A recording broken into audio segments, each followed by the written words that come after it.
Di Semarang, Jawa Tengah, ratusan massa berbaju hitam juga bentrok dengan polisi di depan kantor Gubernur Jawa Tengah.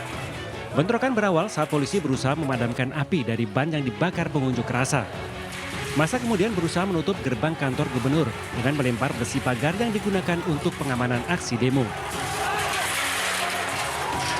Untuk membubarkan massa, polisi menembakkan gas air mata dan menurunkan water cannon. Dalam bentrokan ini, sejumlah massa yang melakukan perusakan serta provokasi terhadap petugas diamankan.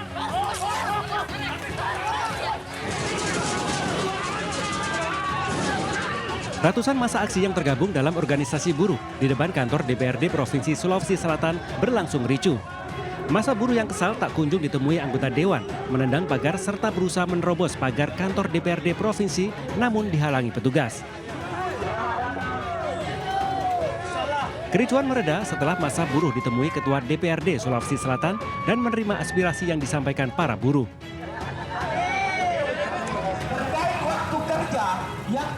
Selain di gedung DPRD Provinsi Sulawesi Selatan, sejumlah elemen organisasi buruh di Kota Makassar juga berunjuk rasa di bawah jembatan flyover Makassar. Sambil menutup separuh badan jalan raya, ratusan massa aksi ini membentangkan spanduk berisi tuntutan perbaikan upah, penghapusan sistem kerja kontrak dan outsourcing, serta jaminan kesejahteraan yang lebih baik. Dari Semarang dan Makassar, Doni Marindra, Jul Yusfin, iNews melaporkan.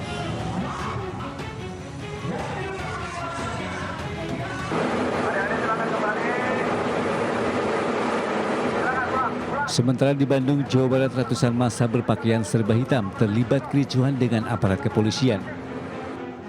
Tidak hanya itu, massa juga merusak fasilitas umum di sepanjang kawasan tersebut. Kejadian bermula saat petugas kepolisian mengatur lalu lintas akibat adanya unjuk rasa. Namun tak disangka, massa aksi berpakaian hitam-hitam langsung menyerang kepolisian dengan batu, molotov dan petasan ke arah polisi.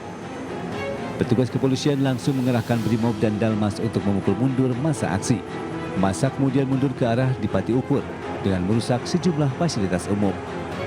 Beberapa kelompok ya yang menggunakan baju-baju hitam ya, dan juga ada beberapa mereka yang langsung merangsak bergabung dengan mereka dan melakukan provokasi massa kepada kepolisian. Penyerangan kepolisian ini berupa pelemparan batu ya, ada molotov dan juga ada petasan yang menyerang kepada kepolisian. Setelah 20 menit, petugas berhasil memukul mundur aksi massa hingga membubarkan diri. Dari Bandung, Jawa Barat, Ervan David, iNews melaporkan.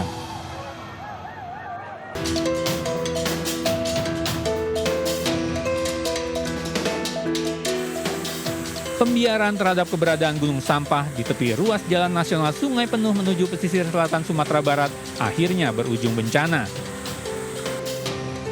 Sebuah mobil yang dikendarai Direktur Utama PDAM Tirta Kayangan Sungai Penuh dan keluarganya tertimpa longsoran gunung sampah yang ada di tepi jalan hingga mobil terseret dan jatuh ke dalam jurang yang cukup dalam. Insiden yang terjadi di kilometer 7 Desa Sungai Ning, Kecamatan Sungai Bungkal ini berawal dari hujan deras yang turun semalaman hingga memicu longsor sampah.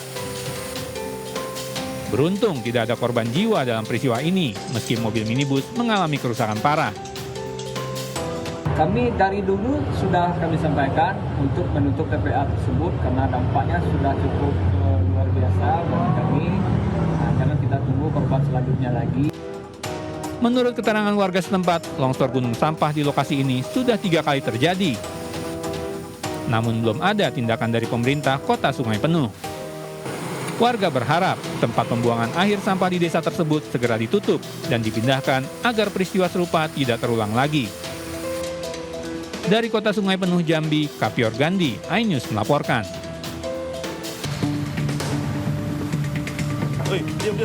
Aparat Polres Metro Jakarta Selatan mengungkap aksi premanisme di Kemang, Jakarta Selatan. Kurang dari 24 jam, polisi berhasil mengamankan sejumlah pria, mobil yang diduga digunakan pelaku, beserta barang bukti senapan angin dan senjata tajam. Para pria yang diamankan ini merupakan pelaku bentrokan di kawasan Kemang pada Rabu pagi kemarin. Polisi juga berhasil menangkap pelaku utama berinisial AK dan MAG di Jalan Antasari. Kedua pelaku tertangkap saat mencoba melarikan diri menggunakan mobil berwarna kuning yang digunakan untuk menyuplai senjata. Usai pelaku ditangkap, polisi melakukan penggeledahan di sebuah rumah di Jalan Kemang Utara G nomor 01 dan berhasil mengamankan 4 senapan angin dengan berbagai merek. 3 parang, 9 handphone, dan 1 unit mobil Agya warna kuning. Para pelaku dan barang bukti saat ini diamankan ke Polres Metro Jakarta Selatan. Polisi memastikan tidak ada ruang bagi pelaku premanisme yang membuat keresahan di tengah masyarakat. Dari Jakarta, Rizky Falufi, iNews melaporkan.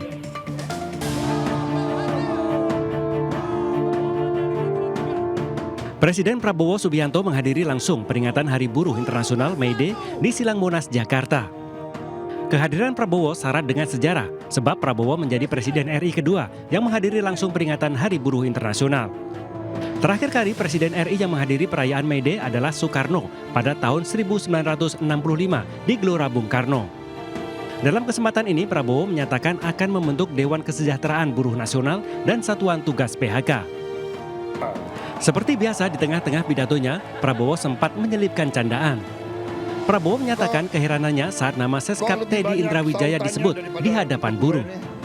Prabowo bercanda karena sautan ke Teddy lebih meriah ketimbang dirinya. Sekretaris Kabinet Teddy Indrawijaya.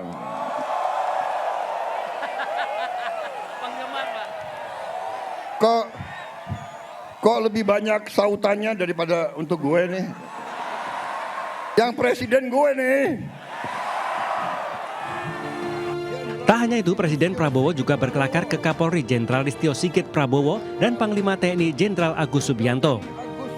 Presiden berkelakar tidak akan ganti Kapolri dan Panglima TNI karena ada nama Prabowo dan Subianto. Terhormat Kepala Kepolisian Republik Indonesia Jenderal Polisi Listio Sigit Prabowo. Memang Prabowo ini namanya sak keranjang itu. Panglima TNI Jenderal TNI Agus Subianto. Jadi ada Kapolri namanya Prabowo, Panglima TNI namanya Subianto. Presidennya Prabowo Subianto. Wah, ini alamat nggak diganti-ganti nih Kapolri. Selain itu, ada momen menarik. Usai berpidato, Presiden Prabowo melempar topi dan melepas baju safari dan melemparkannya ke arah buruh. Setelah itu, Prabowo langsung naik ke mobil dinasnya. Dari atap mobil, Prabowo melambaikan tangan dan melemparkan sejumlah baju ke arah buruh sebelum meninggalkan lokasi. Tim Liputan iNews melaporkan. Aksi peringatan Hari Buruh Internasional May Day di depan gedung DPR RI berakhir ricuh. Massa pendemo melempar batu ke pihak kepolisian. Massa juga menggunakan petasan untuk menyerang petugas. Tak mau kalah, aparat pun menyemprotkan water cannon untuk membubarkan massa. Aparat yang memakai tameng juga memaksa massa untuk mundur. Upaya polisi akhirnya berhasil. Massa akhirnya mundur ke Jalan Gatot Subroto. Setelah itu, massa akhirnya membubarkan diri dan ruas jalan di depan gedung DPR MPR steril. Tim Liputan iNews melaporkan.